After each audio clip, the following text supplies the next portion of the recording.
मिनासान konnichiwa म दीपक पण्डित। Lesson 1 मा आज हामी के पढ्छौँ भने आज हामी सिकाउने गर्छौँ। सो सबभन्दा पहिला हामीलाई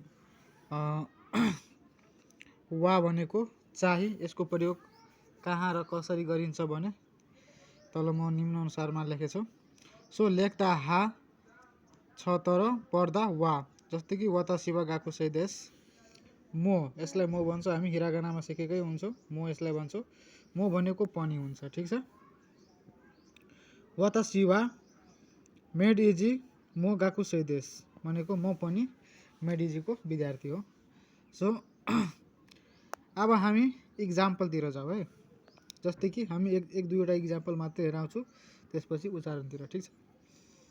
जस्तै कि यहाँ लेखेको छ वा भनेको कसरी प्रयोग गर्ने, वा भनेको चाहिँ को प्रयोग कसरी गरिन्छ, ठिक छ। जस्तै कि 1 नम्बरमा लेखेको छु वातासिवा गाकु सै देश। जस्तै कि वातासिवा एई गो सेन्सै देश भनेको एई गो भनेको इङ्ग्लिस टिचर हुन्छ, ठिक छ। त्यसपछि वातासिवा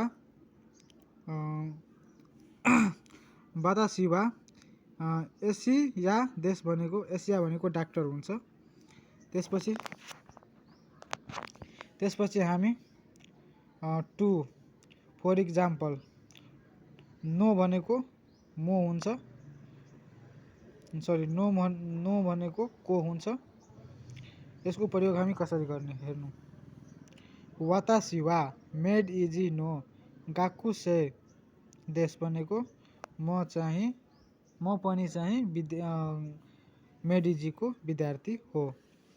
इक्जाम्पल नम्बर 3 मा हेर्नुहोस्। फर इक्जाम्पलमा मो भनेको पनि, ठिक छ। मो भनेको मैले यहाँ पनि हेराएछु, मो भनेको पनि, ठिक छ।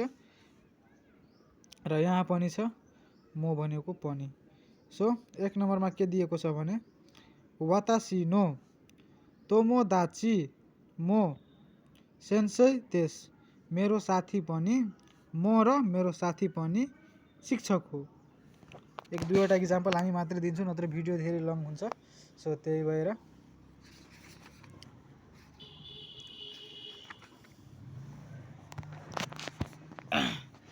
यहाँ हेर्नुहोस् 4 नम्बरमा देशु, यसलाई पढ्दा देश, लेख्दा देशु, तर पढ्दा देश, यसको अर्थ के हो, ठिक छ।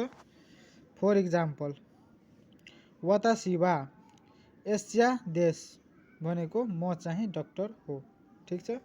नोट कुनै पनि भर्ब लेख्दा जुन लास्टको लेटर उ फर्ममा हुन्छ त्यसलाई आ फर्ममा लगाउनु पर्छ, ठिक छ।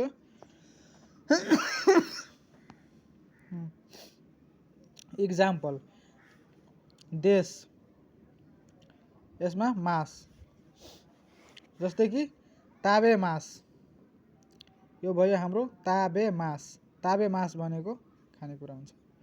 सो नोमी मास भनेको पिउने। ल 5 मा हो है। 5 मा के छ भने जिआरी मासेनको छ। जिआरी मासेन भनेको सबैलाई थाहै हुनु पर्यो, यो नेगेटिभ वर्ड हो। जिआरी मासेन भनेको होइन, ए भनेको होइन, यसको अर्थ दुइटै हो। तर हेर्नुहोस् जिआरी मासेन भनेको नेगेटिभ वर्ड हो।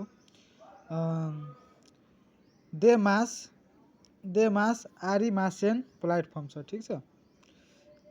यसको अर्थ होइन, मैले अगाडि नै भनेछु यसको जिआरी मासेन भनेको यसको अर्थ होइन हुन्छ। र इक्जाम्पलमा हो है।